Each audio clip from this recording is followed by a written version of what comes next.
Pondo. Nilikuwa naye hapa ni anaitwa Amir Ibn Isa Mukhandi. Na yeye kwa sababu ni mwanafamilia katika familia ya Sheikh Juma bin Hassan Pondo, lakini kadhalika ni mwanafunzi, yani mtu ambaye aliwahi kuchukua sehemu ya taaluma kutoka kwake. Bila shaka na yeye ana mambo ya kutuambia kumhusu Sheikh Juma. Amiri, assalamu alaykum. Wa alaykum assalam wa rahmatullahi wa barakatuh. Sahihi, nitakushikia. Naomba kukuuliza, wewe ulimfahamu vipi Sheikh Juma bin Hassan? Ulimfahamu vipi? Na maanisha tuna age sisi huwa tunaanza kusoma. Kuna mtu ameanza kusoma tangu mdogo ana miaka 3 pale kwa shekhe, kuna mtu amekuja kumjua shekhe ana miaka 10 au 15. Nataka kufahamu mwanzo wako wa kumfahamu Sheikh Juma paka kuingia darasani kwake, na baadhi ya mambo ambayo unahisi unaweza kushare pamoja na sisi kumhusu Sheikh Juma bin Hassan Pondo. Karibu. Asante. Mimi namfahamu kwa mara ya kwanza. Sisi tulikuwa tunakaa sehemu moja inaitwa Ipembe. Kule baadaye katokea sintofahamu ya kifamilia, hasa baada ya kufariki bibi yetu mzaa baba. Na hiyo ilitokea consistently. Maana yake ni kwamba baba yetu alifariki 79. From there babu yetu mzee Muhammad Mukhandi kukaa sawa 1980 akafariki naye, ambaye sisi ilikuwa kama nguzo ya kutuangalia. Unfortunately 1981 bibi mzaa baba naye akafariki. Kwa from there familia yetu haikuwa kwenye mazingira mazuri sana, na kipindi hicho mama yetu ameachiwa watoto 6, ni mjane. Lakini kumbe naye alituzaa sisi wote.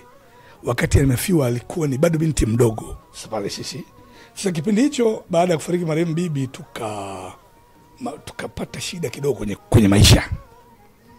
Mwisho wa siku akapata kuna nyumba moja National Housing Unyankindi ambaye mpaka leo ipo. Nafikiri ilikuwa, nakumbuka tulihamia tarehe 12 mwezi wa 4 1983 pale kwenye ile nyumba. Na immediately baada ya kuhamia pale akatuambia kuanzia weekend tutaanza kwenda madrasa. Kwa akaenda kututambulisha kwa Sheikh almarhum Juma Hassan Pondo.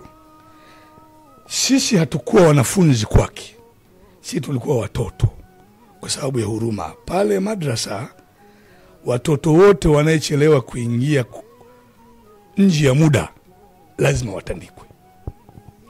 Sisi hatujai kutandikwa. I don't know, sijui mpaka leo. Wakati tunafika tumechelewa, wakati mwingine wenzetu wanapigwa, sisi tupigwi. Kwa hiyo alionyesha huruma kwanza baina yetu. Nimekuja kugundua ukubwa ni kwa nini alionyesha huruma. Lakini pili, alikuwa ni mtu ambaye anamuamini Mungu kweli. Kwa nini nasema hivyo? History inasema miaka ya nyuma sana hapakuwa na mic au maspika misikitini, hasa katika salati al-fajr. Yeye kipindi kile alikuwa ni kijana shabab, alikuwa anaamka saa 9 kuzunguka mitaa ya Singida kuhubiri ishu ya kuamka kwa ajili ya sala al-fajr. Maelewa Sheikh wangu? Hilo namba 1. Lakini namba 2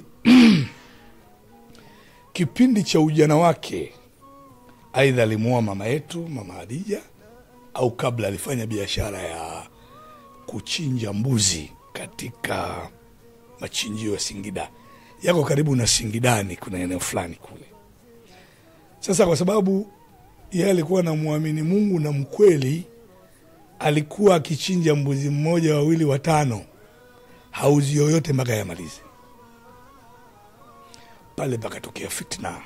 Siku moja amechinja mbuzi wake, wakiwa wamehakikiwa na afisa mifugo kwa kugongwa muhuri, wakazunguka ambao watu sio wema kuripoti na kuconspire na afisa mifugo kipindi hicho kwamba wale mbuzi hawakugongwa muhuri. Yule bwana bila ya kuhakiki akatoa maagizo wale mbuzi wasiuzwe. Sasa nataka kuonyesha ubora huyu bwana mkubwa. Wale mbuzi aliwarudisha katika eneo alikuwa anachinjia na kipindi ile Singida ni mji mdogo, yani maeneo yale ninayokuambia fisi ni wengi sana, fisi hao wanyama. Yule bwana aliwashika wale mbuzi, aliyosema kwa kadri za Mungu, akawaacha pale. Walikaa more than 3 weeks pale. Kuna fisi, kuna kila aina ya vitu. Walikaa, hawakuliwa na fisi na hawakuharibika. Ukiwa shachinjwa tayari. Wako tayari kwa ajili ya kuuzwa, wameshavuliwa mpaka ngozi. Kwa hiyo baada ya wiki 3 akaenda kuwachukua wale, akaenda kuwazika wakiwa bado wako fresh. Hilo ni saidi ya kwanza au saidi ya pili. Saidi ya 3, samahani, hapa. Naam. Wiki 3 wale mbuzi wamekaa bila kuharibika. Wakiwa wamening'inia kwenye vyuma pale. Alikuwa kawachinja kwa halali. Chinjwa kwa halali na mihuri wanayo. Kwa nini akawazika wasingoliwa? No. Utaratibu wa afisa mifugo aliyosema ni kwamba wale mbuzi hawafai kuliwa. Ni amri ilitoka kumbe. Yani wale mbuzi walikuwa wana shida. Yada kuonyesha kwamba kiumbe yoyote mwenye shida anawahi kuharibika.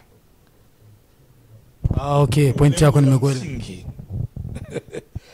Lengo la msingi ni kwamba hata binadamu mwenye maradhi huwa anazikwa mapema. Naam. Ziki mapema kwa sababu maradhi. Kwa hata kiumbe mwingine kama ana shida ambayo waliosema wale, ina maana angeharibika mapema. Kwa hiyo alitaka kuonyesha kusimama kwa lillahi, kwamba mlichonifanyia sicho. Hawakuharibika wiki 3 ili kuthibitisha wako wazima, akawachukua akawafadhi na akaacha kabisa hiyo biashara. Hiyo ni one side of Sheikh Juma Hassan Pondo. Kuhusu kutibu, nilikuwa namsikia mama, mimi na dada yangu ambaye kwa bahati mbaya ni marehemu. Ni dada wa huyu marehemu Ismail, nilimsema Ismail. Tena walikuwa nafuatana, alikuwa anaitwa Swahiba. Alikuwa na some sort of majini hivi, kama majini anapandisha. Sasa mama yetu mkubwa akamwambia, nenda kwa mjomba wako. Yani Sheikh Juma alikuwa aidha anamuita mama shangazi, ndio alikuwa anamuita mama yetu shangazi. Kwa hiyo sisi alikuwa kama binamu yetu, nenda kwa binamu yako kule ukasomewe dua. Sheikh, kitu cha kwanza kabla kusomea dua, mimi ni miongoni mwa walio sema dua na marehemu Sheikh. Muda mwingi mzuri alikuwa anapenda Sheikh baada ya salati al-maghribi. Kwa ukifika pale kwanza nakuuliza, umesali? Hujasali ukasali ndio uje kwa ajili ya dua. Kwa hiyo dada yetu akaenda, alikuwa na shida. Sasa yeye amezoea kwamba kwa wataalamu wengi ukienda lazima mbuzi, damu imwagike, kisomo cha muda mrefu. Akafika, Sheikh akamuuliza, aliyemuuliza akamwambia kaa. Akamshika kichwa, haikuzidi dakika 3. Akaondoka kurudi kwa mama kule. Sasa kada narudi kwa mama, akakutana na mama yangu njiani, ambaye ni mamake mdogo. Vipi? Nimetoka kwa Sheikh Juma. Vipi? Mimi nimeenda tu kanishika tu kichwa dakika 2 tu kaniacha. Sasa mama anamjua marehemu Sheikh. Kwani kabla ya kusomea ulikuwaje na baada ya kukusomea umekuwaje? Akasema wakati nakwenda nilikuwa na shida sana ya kichwa kizito. Baada ya kufika kwa Sheikh, alivyonikamata kichwa nikashtukia kuna kitu kimetoka mpaka sasa hivi niko mwepesi. Kwa hiyo akamuuliza, wewe ulichokuwa unataka nini? Muda mrefu au pone? Akasema sina uhakika kama nimepona. Kwa ile imani ya kuzoea mpaka achinjwe mbuzi iletwe nini, lakini from there kweli akapata ahueni mpaka mwisho. Hiyo saidi ya pili. Saidi ya kwangu, sisi wote katika familia yetu ilikuwa hatufiki Singida bila kufika kwa marehemu Sheikh. Mimi ni mtu ambaye nilikuwa nakwenda sana kwetu Singida na mpaka leo. Na nilikuwa nikifika lazima nifike kwa Sheikh pale. Jahiliya period sikuwa na sali Sheikh. Sasa Sheikh ananiambia uje baada ya salati al-maghribi. Akasema sasa Sheikh, hapa baada ya magharibi, hapa ni by time la magharibi, sina muda mfupi. iishe, nikifika hata niulize habari ya sala. Safillah. Kwa nikaenda kama 2 kasoro hivi, shaadhiniwa isha. Mage isha bado, magharibi mpita. Hapa sitaulizwa sala. Nikafika, shehe umekuja bana? Nimekuja. Umesali? Ngambia shehe nasema ndanganye nini? Ngambia sijasali. Nenda kasali bwana. Kwa na sauli fulani nyepesi sana. Nikatoka sababu si bora ningesali kule bwana. Sasa mpaka nimechelewa sala inajilaumu mimi Kwa nikarudi nikaenda kusali, nikafika pale akaomba alivyoviomba kwa shehe. Mimi ni mfanyakazi wa taasisi fulani mwaka wa 31 leo.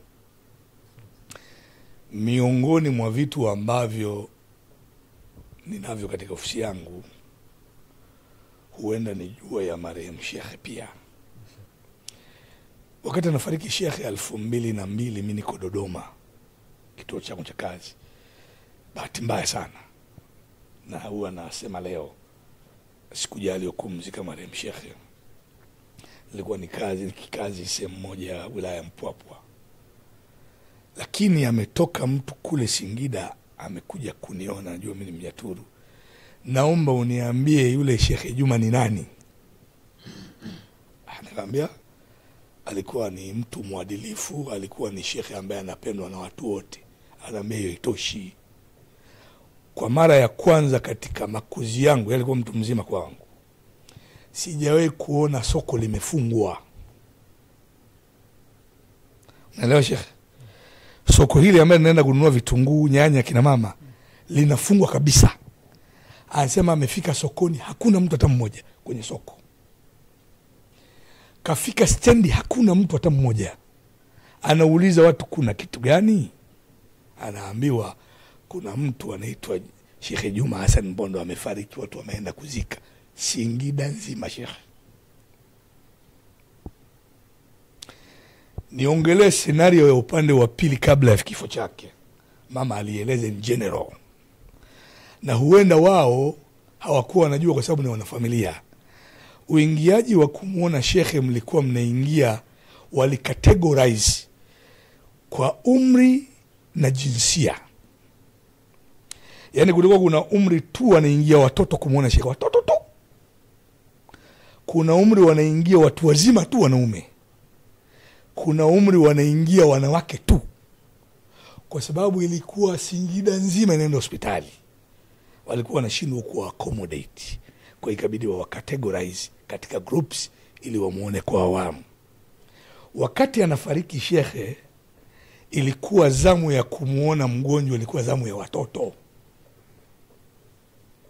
Waliotoa taarifa ya msiba wa Sheikh ni watoto mtaani. Umeelewa Sheikh wangu? Sasa kusema kwamba kundi la mwisho lilokwenda kumzuri Sheikh Juma ni kundi la watoto. Pale wakati wako wengi kwa sababu wanaingia kwa awamu. Sasa watoto wanaingia, nafikiri ndio wakutata